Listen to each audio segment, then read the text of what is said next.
Welcome to the France 24 debate. Today in the Middle East, day 19 of the war, there have been extensive airstrikes, drone attacks, missiles launched. The fallout spreads far beyond the so-called theatre of war. And the funeral of Ali Larijani, Iran's de facto leader, key advisor to the Ayatollah, head of the National Security Service there, killed in an Israeli airstrike just over 24 hours ago in Tehran, has taken place.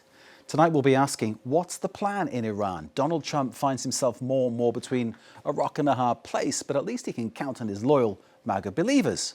Wait a minute.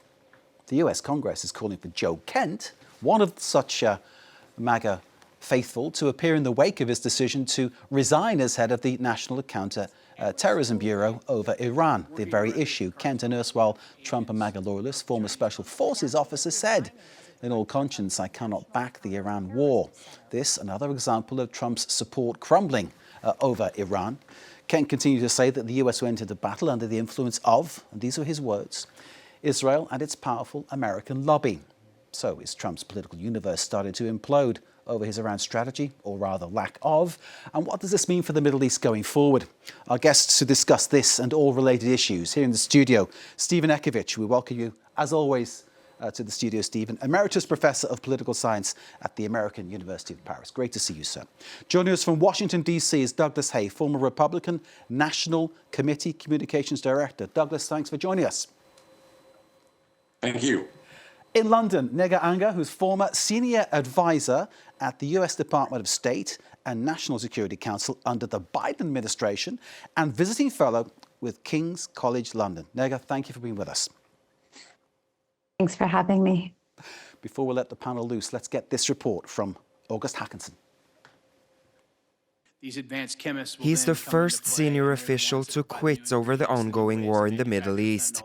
Joseph Joe Kent, the US's top counterterrorism official, has thrown in the towel. I cannot in good conscience support the ongoing war in Iran. Iran posed no imminent threat to our nation. And it is clear that we started this war due to pressure from Israel and its powerful American lobby. A sharp rebuke of the US president, accused of following Israeli Prime Minister Benjamin Netanyahu's lead without clear objectives. For Donald Trump, Kent's resignation was a relief. It's a good thing that he's out because he said that Iran was not a threat. Iran was a threat. Every country realized what a threat Iran was. The question is whether or not they wanted to do something about it. Joe Kent served in the Army Special Forces and later the CIA. A longtime Trump supporter, he twice failed to win a seat in Congress. His campaigns were linked to far-right figures and white nationalists. He has embraced anti-government conspiracy theories, including claims that the FBI was involved in the January 6 attack and that Joe Biden stole the 2020 election. His appointment to head the National Counterterrorism Center drew strong criticism from Democrats.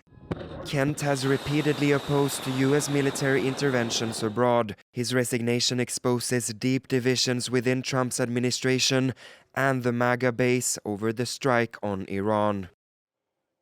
August Hackinson with that report. We start with Joe Kent, but where we go depends on where the panel takes us. Let's bring in first Stephen Ekovich, Emeritus Professor of Political Science at the American University of Paris. Stephen, this situation, many people are saying that there's no strategy, there's no end game, there's no way of knowing how this will pan out. Is that how you're reading it, how you're seeing it completely? Or do you think somewhere along the line, Trump has a plan in his mind? It's difficult to imagine that Trump does have a plan in mind because the strategic goals keep changing. He announced to begin with a couple of strategic goals, but then they've been modified. He's added to them, he's modified them. So this is strategic improvisation, which is not a good idea because if go back to the basics, if war is a continuation of politics by other means, even the military needs a fixed political goal. Now, it's okay to improvise at the theater level, at the operational level. In fact, you should be able to improvise at the operational level. And above all, at the tactical level. In fact, there's a doctrine of the American military that you give the subordinates, you give the soldiers on the ground the freedom to improvise because they have the situational awareness. So that it's a virtue. It's a virtue at the tactical level. It's a virtue, a limited virtue at the operational level, but it's a real problem when it comes to the strategic level. So that's one of the problems that Donald Trump has given his military, but also has given himself. Stephen, thank you very much indeed. Let's go to London. Nega Anga, former senior advisor at the US State Department and National Security Council under the Biden administration. What's your take on the situation right now? Look, I think the U.S. and Israel are still winning the strike war, but they haven't necessarily solved the political endgame. Iran's strategy is to survive militarily, widen the pain politically, and just keep the economic pressure high enough to make the war harder to sustain in Washington, in Jerusalem, and the Gulf.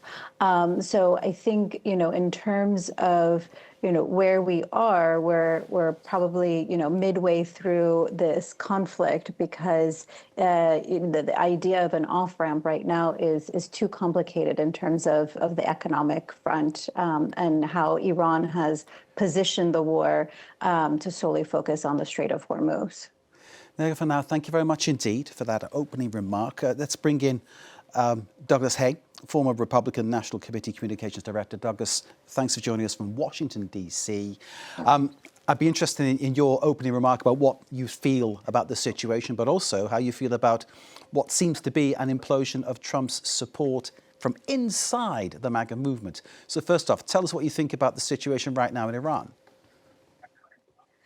Well, I think we're still trying to determine where we started from and where we're going. I looked at the State of the Union address as a missed opportunity for the president. The American public will give you some benefit of the doubt if you're clear with them on what you're doing, why you're doing it, and what your end game is. The State of the Union was the perfect opportunity for Trump to do that. And that's what voters who tuned in, about 30 plus million of them, to see exactly what he was going to say. And he didn't give that explanation. So now voters are looking at this as we're seeing gas prices rise and so forth, without fully understanding what the objectives are and how we define success. Is moving from one Ayatollah to a younger Ayatollah, is that a victory? I don't think most voters would think so. And the administration hasn't told us at this point what they want to do. And it's why there's trepidation throughout the country. But what I would tell you is that trepidation, while it is broad, it is not yet intense. This is not something that people are talking about throughout the country at this point on any real intense level. They're talking about gas prices a little bit, and they're certainly talking about this issue. But while the opposition's about 60% of the country, it's not intense yet. And if this goes on longer and longer, that number of 60 may get bigger, but also get stronger and more intense. And that's a real problem and challenge for the president. Let me just add something to this boiling pot already. An article in the Daily Beast, J.D. Vance apparently playing a key part in the bombshell, as it's described, resignation of Joe Kent. Let's show you some proof of that. And I'm wondering sort of what you all think about this. If this is true, what has actually happened here? Because doesn't this suggest that within MAGA, within Trump's close team, there is this discord over what is going on? Stephen. Well, from the information we have as professors and journalists and onlookers, we can only count on leaks. And by the way, when there are a lot of leaks, every time there are a lot of leaks, it means usually that there's a factional dispute within the White House or within some ministry or some department. So we have to depend on the leaks. It seems pretty clear from the leaks that there are two factions. There's the faction that wants to withdraw, to get out of it as soon as possible. And there's the other faction that wants to continue on and keep hammering, which puts Donald Trump into, in fact, a very a position of weakness. What is this weakness? He cannot withdraw now without negotiating. that means there's no unconditional surrender. The unconditional surrender that he's been vaunting for up until now, and with whom is he going to negotiate? So, on the other hand, if he's not going to negotiate and end it now, he has to continue. And the more he continues, the longer it drags out, the more the higher political cost he's going to have to pay with the voters, because indeed the price of oil is not only reflected at the gas pump, it ramifies through the entire economy. It's in your plastics, in your fertilizer. When the price of oil goes up, everything is going to go up. It's going to take some time. So it's another reason why it's dangerous for Donald Trump also to keep it going. It's going to drive down his polls even more. So he's in a dilemma. He's in a point of weakness. And furthermore, it's probably a time for the Europeans and the French. When your adversary is at a point of weakness, that's the time to propose some sort of accommodation or negotiation. The French president, we're speaking from Paris, the French president sort of did that the other day. He didn't say no, he said no, but let's do it together. Let's make an international coalition. That's clever because it now puts the ball in the camp of Donald Trump. Do you feel that coalition will come about? Because clearly there's been a very lukewarm response so far, hasn't there? They're very difficult. We know the history of this, right, of the Europeans trying to get together. And we also know the history of frequently the French president, France, taking the lead on this. Well, let's take a listen to the French president, as quoted by Stephen, Emmanuel Macron.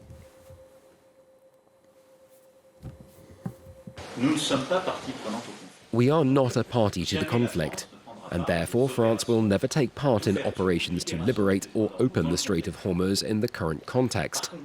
However, we are convinced that once the situation has calmed down, that is, once the heaviest bombing has ceased, we are ready, along with other nations, to take responsibility for an escort system. But it is a complex undertaking, both political and technical. Let's bring in from London, Nega Anga, who's a former senior advisor at the US State Department and the National Security Council under the Biden administration. Thank you so much for being with us. We heard there Emmanuel Macron, perhaps almost sounding a little bit more friendly than some of Donald Trump's immediate inner circle, it seems. I think, there's quite a bit of sentiment about the war. I think we've been talking about how decisive this war has been right now. On one side, we've seen it testing the MAGA unity. Figures like Marjorie Taylor Greene have criticized the war from this anti-interventionist side. That matters because Trump's coalition was built partly on this promise that he would not essentially repeat exactly the kind of wars that existed before him. And the idea of not only are we in war in the Middle East, but this could potentially turn into a forever war as the war continues to extend. I think, as we were talking about a little bit earlier in terms of Joe Kent's resignation, I think it's just, an optic that's a clear sign that that it's not just outside criticism. The base is even further sort of concerned about this war and about its continuity. It's not a quick win war. Obviously, we should set aside and be careful about sort of Kent himself is not necessarily a perfect messenger. He has this America first, anti-interventionist, anti-Semitic kind of set of views. But it is a sort of optic in terms of where the MAGA base is. In terms of allies and both in Europe and in the Gulf, it's been interesting to see how much and how vocal various capitals have been about essentially saying this is not our war, we weren't consulted, and we don't necessarily want to engage. I think there is, the United States right now is trying to build a coalition, at least building a coalition towards the Hormuz Strait and making sure that the economic lines continue to stay open. I think the proof will be in the pudding at this point in time. time in terms of how that coalition will be built for the Hormuz Strait. I think the United States has the military might in terms of these very strategic attacks, but when it comes to clearing of mines, I think the extra help is going to be needed, both in terms of capacity, but the overall global impact that it's going to have. Megha, thank you very much indeed for that. Friedrich Merz was speaking a little earlier today, the German Chancellor, regarding the situation. We can take a listen to hear what he had to say. Friedrich Merz, the Chancellor of Germany. Es gibt bis heute kein überzeugendes Konzept. To this day, there's no convincing idea of how this operation could succeed. Washington has not consulted us and has not considered European assistance to be necessary. Ladies and gentlemen, we would have advised against taking this course in the way that it's currently being pursued.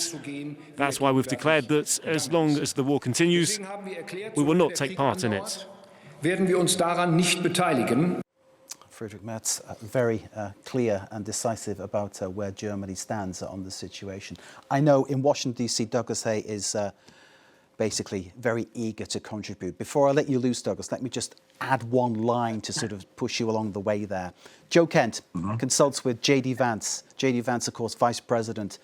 If those two are singing from the same hymn sheet, clearly the nearest person to Donald Trump is against him. We've got the allies saying they won't stand with him on this issue. Clearly he's in a difficult situation. Make the points you want to make, sir. Sure. Well, I would say the MAGA base sort of goes in two directions. One is very specific to Donald Trump. They support him first and foremost, and then everything else comes after that. The second part is that merging of America First ideals and so forth. That's where we're starting to see some policy divisions. But the reality is J.D. Vance, if he wants to have a political future, will not cross Donald Trump. And people who are then removed from that very inner circle, they may tell us of where the issue-based MAGA part of the base is going, but it doesn't tell us very much politically, because we're not seeing any sitting members of Congress criticize Trump here. Maybe asking some questions. I can tell you privately they're very uneasy about where things are, but they're not challenging Donald Trump. Marjorie Taylor Greene's a former member. She's not going to be on the ballot next year. She needs, the members who are running for re-election need Donald Trump's support, and they need the MAGA base's support. So you're not seeing them make any moves that they otherwise might because of that. So therefore they're put in a very different reality. They're stuck. And I think part of that is because Donald Trump is living in a very different political reality than any other president we've seen before. We hear talk of him being a lame duck. And I would say that he's not. He has certainly put the calculus in that he's probably going to lose the House of Representatives, maybe the Senate. So he doesn't really need voters again in the same way that anybody else might. He's thinking in a very different way than what we've seen in the past. He obviously does that in a lot of ways, but in this way, he's doing a calculus that is very different. I don't appreciate the calculus. I think he would be smarter to consult with Germany and France and our European allies and do this in a very different way than he has. But he's looking at his political realities in a very different way than I think people might have expected. You're coming at it from a very reasonable perspective, I think, Douglas, and thank you for your insight on that. MAGA loyalist Gabbard earlier speaking regarding the issue of enriched uranium, Douglas, if I can stay with you in Washington. What did you make of what she had to say or what she didn't have to say? I mean, clearly there were things that she was going to say about the enrichment of uranium, then things that she actually decided to leave out. Is that implying something about support for Trump from her? I don't think it implies anything that is support for Donald Trump. Look, when you do these hearings in the Senate, I've worked a lot of them in the House and in the Senate, you have prepared testimony. It was always prepared by staff in conjunction with the member, but always prepared by staff. And what you say is first and foremost is paramount for those hearings. Look, we are obviously looking at everything that everybody in Trump world says with this with a very large magnifying glass in a way that we didn't in the Biden administration or even in the first Trump administration. We're trying to find cracks wherever they may be. But again, if you're any of these people who want to have a political future, you're not going to cross Donald Trump on this. And I'll give you just a very real politic example of why Trump thinks about this potentially in very different ways. A lot of conversation in Washington right now is on what Donald Trump's legacy is going to be. And if whomever the Republican nominee is loses, in 2028, well, then that would be a stain on Donald Trump. I would tell you, having watched this guy very closely for a long time now, if the Republican nominee is not named Trump and they lose, Donald Trump is going to say, well, I'm the winner. They can't win without me. And he may not be wrong. Douglas Fidel, thank you very much indeed. Let's show you the images of Donald Trump a little earlier, welcoming back home fallen American soldiers. He was at the air base in Dover, Delaware, saluting as the bodies are brought back. This is obviously an incredibly sad moment on a human level, no matter where you are or where you stand politically. Seeing soldiers brought back in coffins is not an edifying sight, and it deserves the solemn respect that is being shown. But in terms of what this means politically for Donald Trump, this wasn't what he foresaw when he launched this military endeavour on February the 28th. And the more this goes on, Stephen Ekovich, can I bring you on this one? The more this goes on, clearly, the worse it will be for Donald Trump. Absolutely. There are a few things to say. First of all, I want to say something about this ceremony, because I'm a veteran of the war in Vietnam. I'm a combat veteran. And I've been a master of ceremonies at military cemeteries in France. There are military cemeteries of both world wars. And it's a very moving moment. So, even thinking about it now, my voice cracks up a bit. To be in front of all of those white tombstone crosses and stars of David's and trying to pay homage to those who fell, who in fact gave their lives because they wanted their part of American sovereignty. Their part of they wanted to defend values. When I saw that ceremony, it was repugnant to see the president wearing a baseball cap during the ceremony, and not really saying anything that displayed a real empathy, a real emotion, like the emotion that I almost expressed here on the set.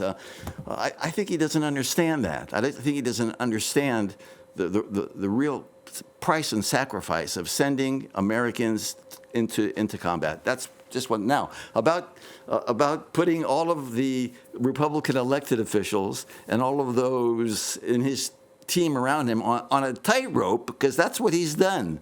They're walking on a tightrope, and they don't know which way to fall for the moment, or which way to jump, or to jump away from or jump into, because it's pretty clear now that Donald Trump has not been able to decide. And they must all be frightened, because when Donald Trump decides, it's very frequently impulsive. So they probably don't know which side he's going to come on, and which side of the tightrope they're going to have to jump off to. So your very reasonable Republican colleague here, who's made a very, very clear analysis of the dilemma, has already pointed out the difficulty that Donald Trump has put himself into, and the terrible dilemma that he's put the United States in. Not only the United States, but his European allies, and in fact, the rest of the world. Stephen, learning things about you, because I never realised you'd served in Vietnam. In fact, I'd say you don't look old enough to have served in Vietnam, but respect to you for your service, and thank you for sharing this with us. It really helps illuminate more about what Stephen's telling us about this discussion. The French footballer Eric Cantona earlier on was speaking on a national channel here in France, and he said that his children would never go to war, and he said that there should be an international law created saying that presidents who start battles should be the first ones to go to the front.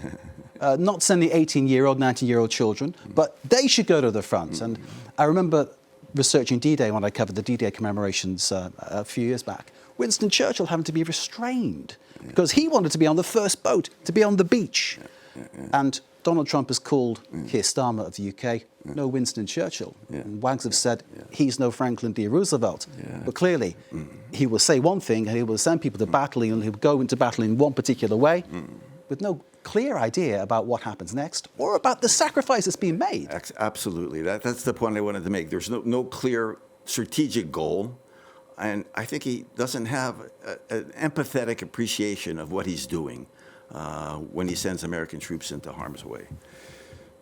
Stephen, thank you. Let's bring in our guests from afar, starting with in London, Nega Anga, former senior advisor at the US State Department and National Security Council under the Biden administration. Thank you for waiting and listening. And I know you've got lots of things you'd like to contribute. Nega, over to you. I mean, basically, What is your thought now about where this goes from here? I mean, clearly, Trump trying to build some kind of coalition, and clearly nobody biting for this one.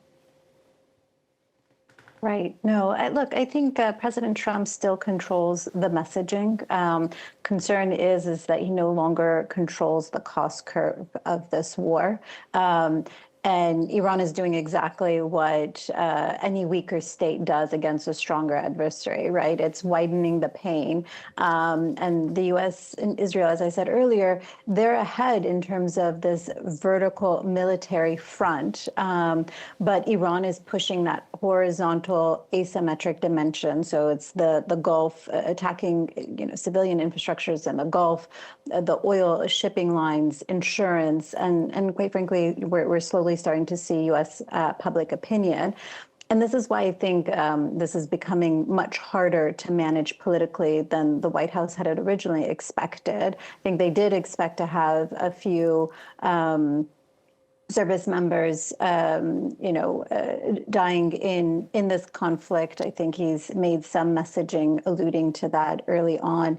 But this conflict is not going to be ending soon. And I think that is the biggest concern. And I don't think allies, be it in the region or in the West, are going to allow him to walk away too quickly, because the economic pinch that this is causing right now will have major repercussions. So I think even as we started, and I know most of this discussion is supposed to be sort of where the war is politically in the United States and for President Trump at home, I don't disagree with the other panelists, but there are, constraints. American voters do vote with their pocketbooks as well, and fuel prices are increasing. It's the highest since October of 2023, and it's going to continue to increase because of where we are with the Strait of Hormuz. There's other sort of potential tripwires that we can see over the next week or so, with potential attacks in Harg Island, which is essentially an island north of Iran, where it essentially is like it's an oil field. It's an oil sort of plant, and if that does become a source of attacks, Iran will retaliate, and it has said it will retaliate, which will cause even more of an impact on oil prices, food prices, overall shipping prices, not just in the West, but also in Asia.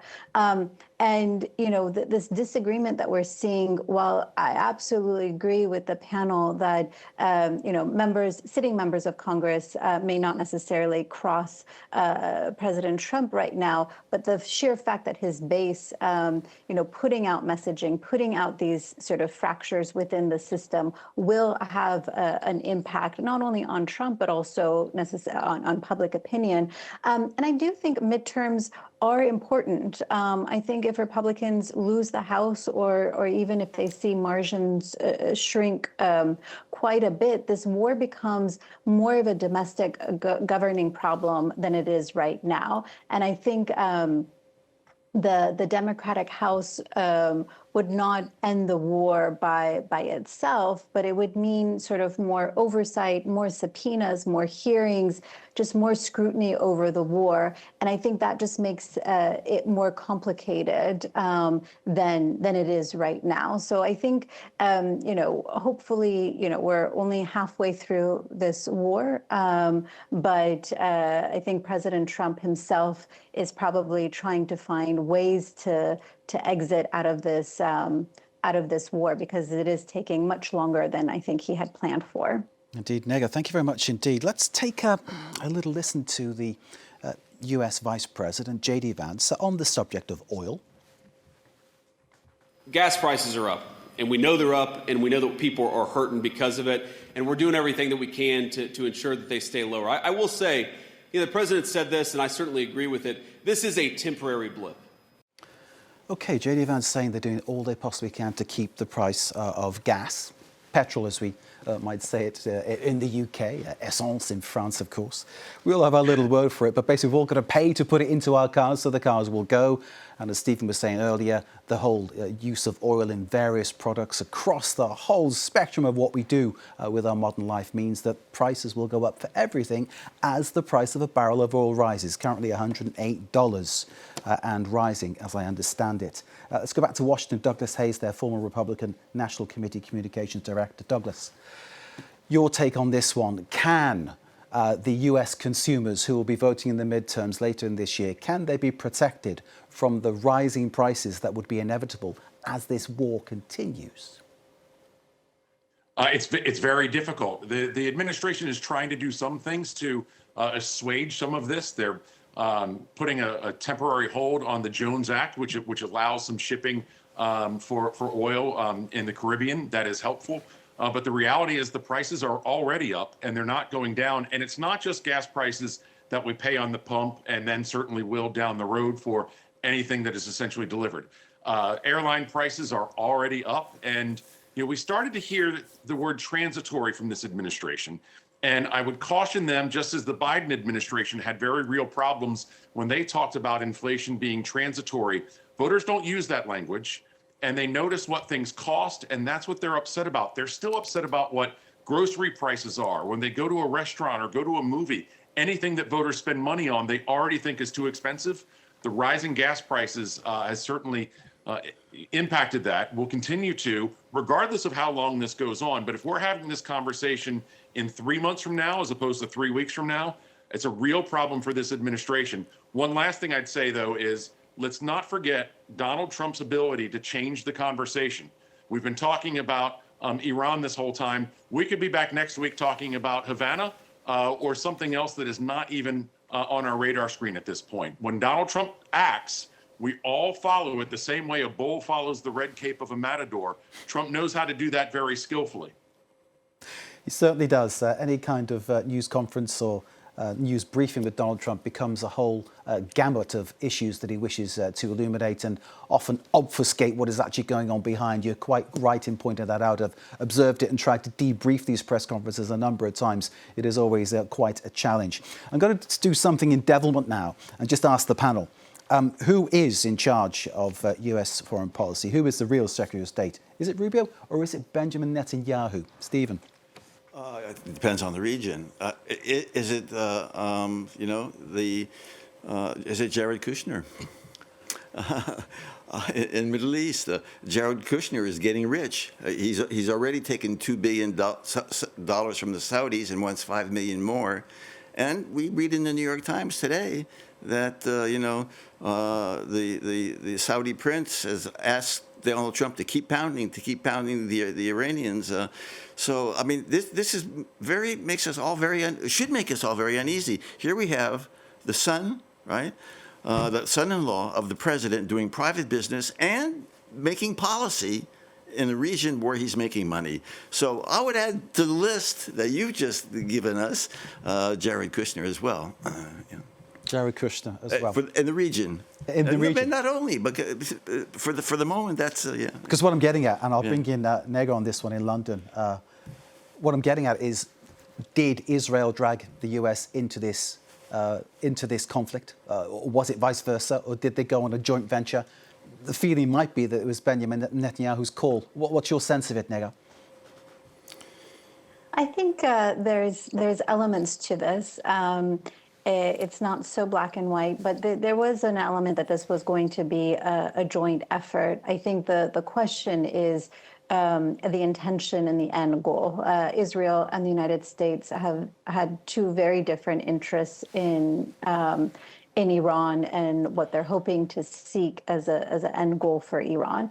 And that is where I think the question lies, is how long the U.S. is going to be entrenched in this. And a lot of that can be sort of fulfilling a lot of the objectives that Israel was hoping to seek versus what the United States was willing to seek in terms of its efforts with Iran.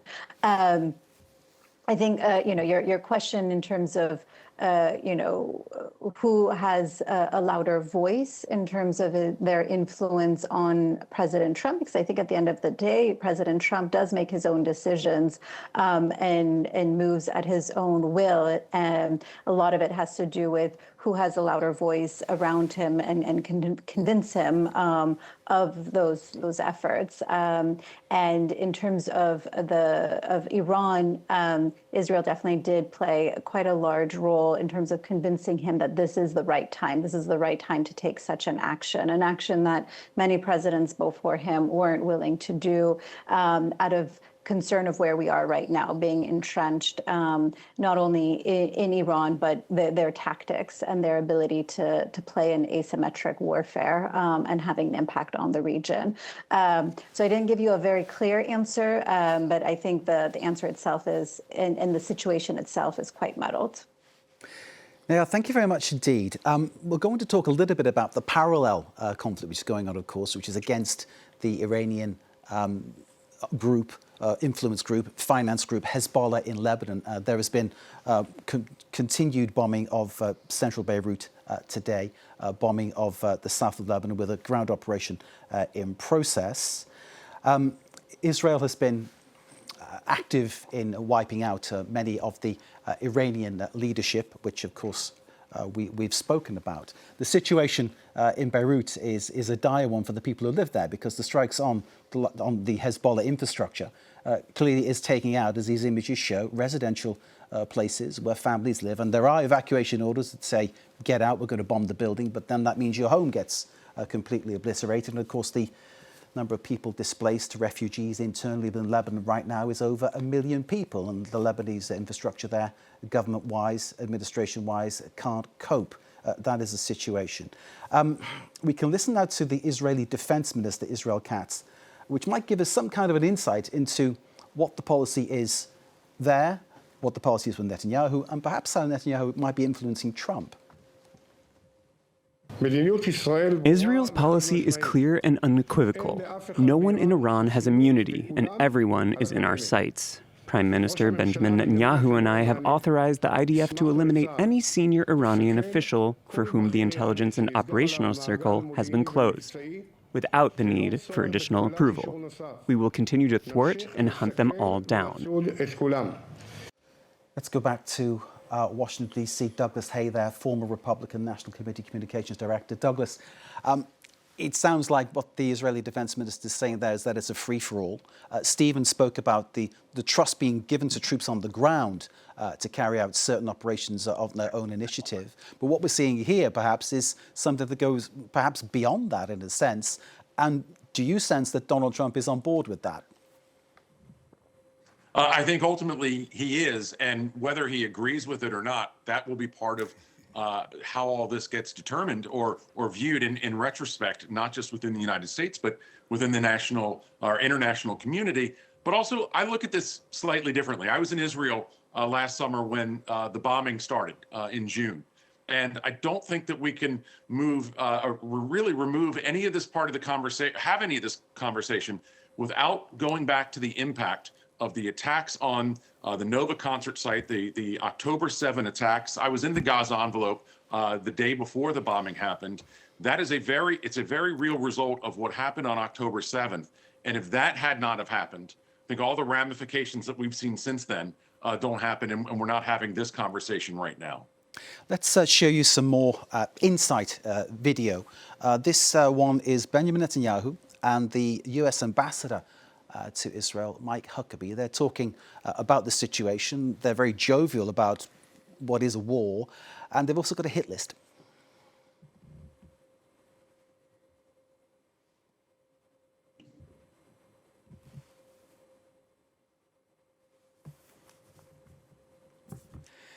On this hit list, we will see Netanyahu and Mike Huckabee discussing who's been hit. He's talking about the actual number of Iranian leaders that have been taken out. And of course, it's worth underlining today the funeral of Ali Larijani, and another top Iranian official was also killed in airstrikes. This is an ongoing policy, it seems.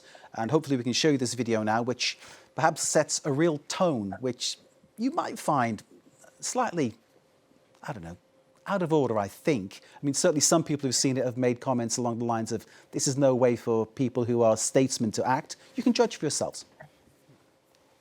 Mr. Prime Minister, I wanted you to know the President asked me to come and make sure you were okay. Yes, Mike.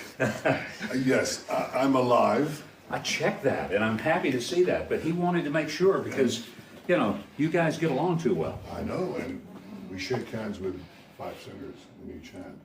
You know, but I have to tell you, I'm alive, but I have this card. Oh.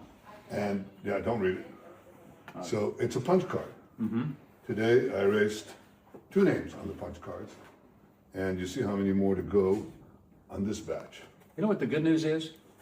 My name is not on the punch card.